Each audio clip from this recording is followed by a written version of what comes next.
What's the deal, YouTube? It's your boy Next Gen 720, and I am back with a video. Now, earlier today, I went live and I watched the Google's Stadia unveiled to the world at GDC 2019. I gotta say, right off the back, I am a little disappointed because rumor had it that we were getting a next generation quote unquote console from Google. It's like we did, but we didn't. But getting right into today's video, I'm going to tell you, I'm going to give you my pros and cons. As I went back and I watched it again and reading other articles, some more information that's came out about the device. What do you guys want, the cons or what do you want, the pros? Okay, the cons. Well, no, I give you the pros, what I did like. Right off the back, like I said, it's a very, very capable, powerful platform. Actually, let me go to the specs here. I can share them. I can share them with you live. Let me go to the specs. Google Stadia is used as a custom AMD chip to offer 10.7 teraflops of cloud gaming power. Pause. For those of you that have been rocking out here for me for a while, I told you when I tried Project Google Stream, it was kind of scary. And what I mean by scary, because it offered me a better experience.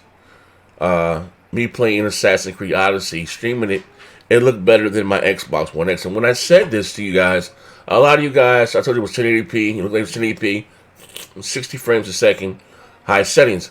And when I said this to you guys, a lot of you guys thought I was just trolling or just, no, I was dead serious. And it really shocked the hell out of me. I wasn't expecting that, you know what I mean? And like no latency whatsoever.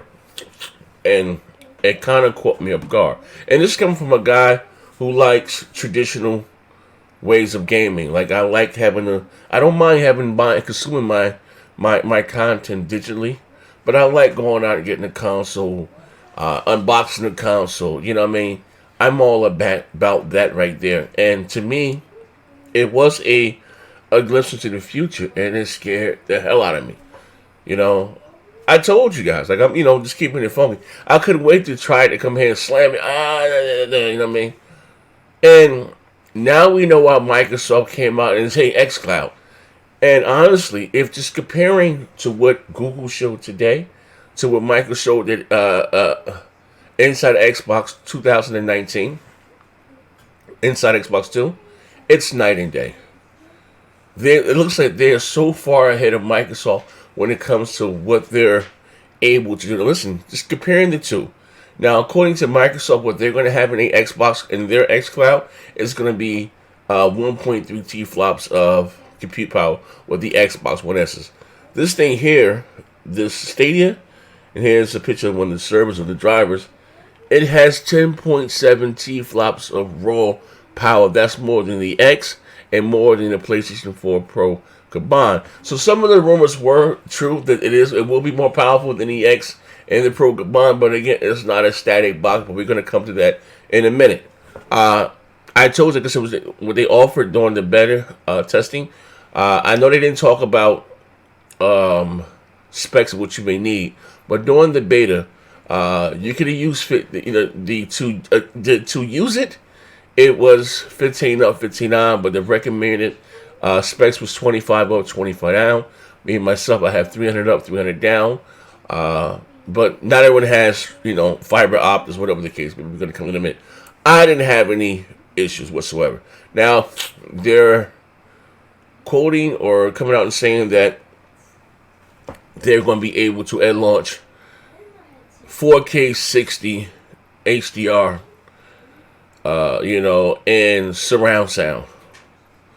Whoa, you know what I mean? And just pick it up, play. You see someone playing a video that you like on YouTube, hit the button with the controller, boom, right 5 seconds you're in, you're playing the game with them. All that stuff looked cool, you know what I mean? But I'm gonna be honest with you, what this says to me that next generation, when it comes to the Xbox and when it comes to the PlayStation 4, they're going to have to be able to bring it. They're going to have to bring it. So at a minimum, at these static boxes from both Microsoft and Sony, they're going to have to be more than 10 teraflops or more.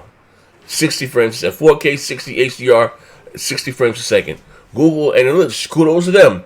they have set the standard when it comes to next generation, gaming. 4K 60 mandatory. We need that more than 10 T-flops.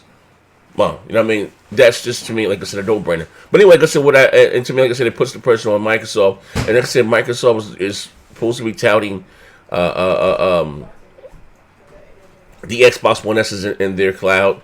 This right here, just like I said, destroys it. Totally destroys it. You know what I mean? GPU 10.7 teraflops of power, 56 compute units, HBM2 memory, a CPU custom x86 processor at 2.7 gigahertz hyper-threaded. This thing here is a monster.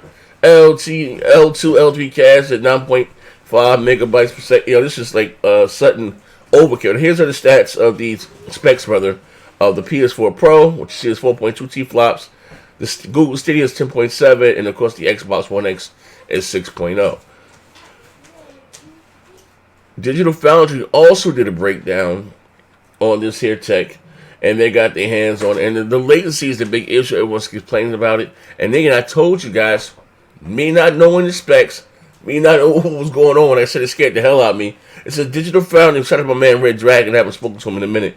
Digital Foundry had their hands on tests with the latency in Google Stadia, and accounting for Wi-Fi display lag, Stadia had the same amount of latency that is found playing on the Xbox One X locally. This is what I'm talking about. When I told you guys, when I booted that thing up and I ran it from, just a regular netbook, nothing fancy, laptop, there was no input lag. Like, and it scared the hell out of me. And I think even if this says to be true, when this thing finally launches at the end of this year, whatever the case may be, there's going to be a lot of people curious and wanting to check it out. Like I said, it's scary as all hell. I'm telling you guys, for those that got into the beta, you tried it, you know exactly what I'm talking about. Moving right along. Now, I gave you all the good things that I liked about it. You got me excited about it. But what I didn't like, they didn't talk about pricing. They know pricing, how much of the game's going to be.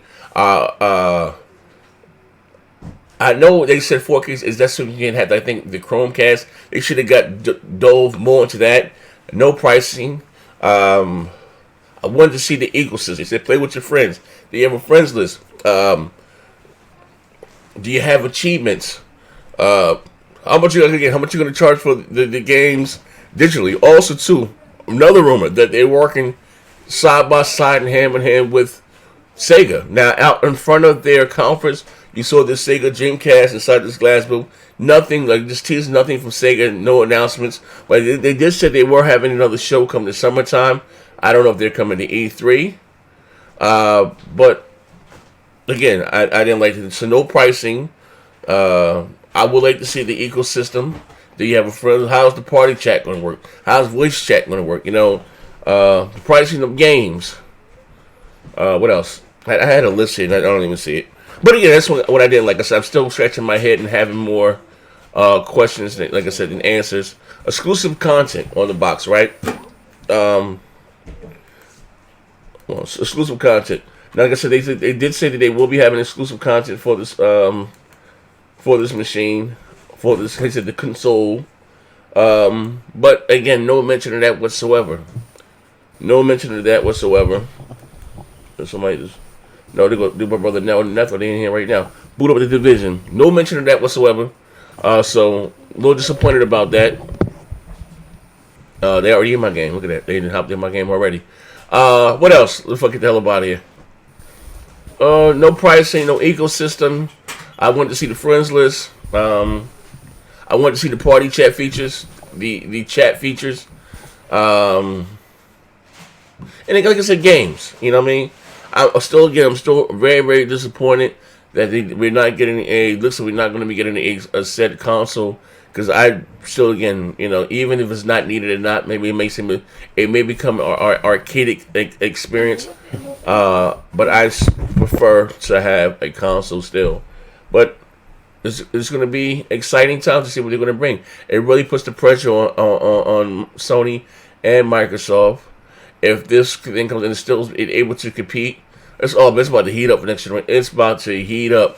And again, you know, leaves me excited what the future may bring. I want to see what Sony's going to have. I want to see what Microsoft's going to have as far as their next generation consoles. But this is your boy Next Gen 720. I'm about to get the hell up out of here. I'm about to hop on this division with my bros. You seen they didn't hop in here, man, waiting on me, but I'm out of here.